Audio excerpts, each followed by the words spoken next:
wicked stepmother. Mama, it's not fair. Oh. The girl shouted so loud that even the birds on the mango tree flew away. That was how trouble always started in the house of Mama Adana. Mama Adana was a widow who lived in a quiet African village where red dust covered the roads and children played barefoot under the hot sun. She was known in the village as a hard-working woman.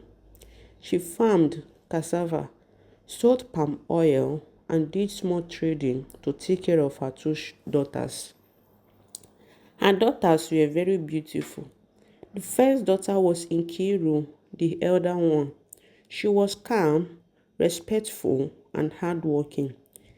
She helped her mother on the farm, fetched water without complaining, and spoke softly to elders. People in the village loved her and often said, "This girl will go far in life." The second daughter was Amaka, the younger one. Amaka was very beautiful, too beautiful, people said. Her skin shone like palm oil under the sun. Her eyes were bright, and her smile could make anyone forgive her quickly. And that was the problem. Mama and Diana overloved Amaka from the day Amaka was born. Mama and Diana treated her differently. If Amaka cried, the whole house would turn upside down. If Amaka wanted something, Mama and Diana would find a way to get it, even if she had to borrow money or sell a wrapper. When Amaka broke a plate, Mama and Diana would say, "She is still a child." When Amaka insulted her elder sister, Mama and Diana would say she didn't mean it. When Amaka refused to help in the house, Mama and Diana would say, "Leave her, she is still tired." But when Ikiru made a small mistake, Mama and Diana would shout. When Ikiru complained, Mama and Diana would say, "Learn to be patient." Slowly, Amaka changed. She became rude. She became proud. She became lazy. She talked back to her mother. She insulted her sister. She laughed at village elders. And Mama and Dana kept defending her. Ikiru watched everything quietly many nights. She cried into her mat, asking herself why her mother loved her sister more. But she never disrespected her mother. She kept helping, kept praying, kept enduring. One day, an old woman in the village called Mama Adana aside and said gently, "Be careful. Too much sweetness can spoil soup." Mama Adana laughed. "She is just a child. Love cannot spoil a child. But love without correction can destroy." As Hamaka grew older, men started noticing her. She lacked the attention. She liked money. She liked easy life. One day, she come home with expensive slippers and a shiny phone. Mama Adana asked, "Where did you get these things from?" Amaka rolled her eyes. "Why are you always asking me questions?" Instead of correcting her, Mama Adana kept quiet. Soon, Amaka stopped coming home early. She began to sleep outside. When her mother warned her, she shouted, "I'm not a baby. Leave me alone." Still, Mama Adana defended her. "Ikiru," she would say, "pray for your sister." Ikiru prayed, but prayer without discipline could not save Amaka. From one night, the disaster came quietly, like a thief. It did not knock. It did not warn. It came when everyone was sleeping. That night, the moon was full, but Mama and Diana could not sleep. Her heart was restless. She turned on her mat again and again. Something inside her kept whispering, "Get up, something is wrong." She stood up and went to Amaka's mat. It was empty. Mama and Diana's heart skipped. She went to the kitchen. She went to outside. She checked behind the house. Amaka was not there. Fear entered her heart like a cold water. She ran to Ikiru's room and shook her awake. "Ikiru, have you seen your sister?" Ikiru sat up quickly. One look at her mother's face and she knew trouble had come. "No, Mama."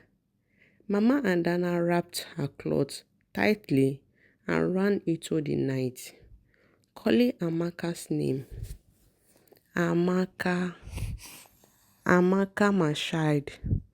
The village was quiet. Dogs barked in the distance. No answer came. That was the first time Mama Adana felt the weight of her mistakes pressing on her chest. Mama and Diana went from house to house. "She has not returned." "No, we haven't seen her." Each answer cut her heart deeper. Some women shook their heads. "We warned you," one whispered. Mama Adana said nothing. She kept walking. At dawn, her legs were weak. Her voice was gone. She sat on the stone by the roadside and cried like a child. "My daughter is gone," she whispered. "My baby is gone." Ikiru stood beside her silently, holding her mother's shaking hands. When the sun was high, two men appeared on the road, carrying something wrapped in clothes. As they came closer, Mama Adana screamed. It was Amaka, unconscious, dirty, and weak. People gathered, women cried, men looked away. Mama Adana fell on the ground. "This is my fault," she kept saying. "This is my fault." They rushed Amaka to the healer's house. For days, Amaka did not wake up. Mama Adana did not leave her side. She did not eat. She did not sleep. When Amaka finally opened her eyes, the first thing she saw was her mother's swollen face. "Mama," she whispered weakly. Mama Adana cried loudly. "My child, my child." Slowly, painfully, the truth came out. Amaka had followed a man who promised her city life. He promised money, clothes, and freedom. But lies walk fast and truth walks slowly. He took everything from her and left her by the roadside like trash. When Mama Adana heard this, she beat her chest. "I raised you this way," she cried. "I taught you pride instead of wisdom." Amaka turned her face away and cried silently. Amaka survived, but she was not the same. Her body was weak, her spirit was broken, her pride was gone. People no longer admired her beauty. Some pitied her, some avoided her. The village that once praised her now whispered. Mama and Diana heard every whisper. Each one felt like punishment. Nkiru became the strength of the house. She cooked, she cleaned, she farmed. She cared for Amaka without complaint.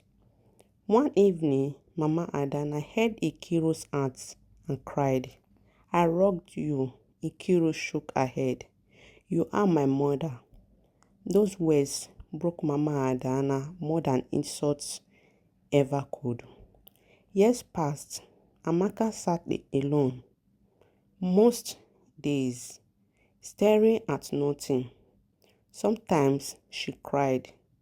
Mama, she said one night, if you had beaten me that day, if you had said no.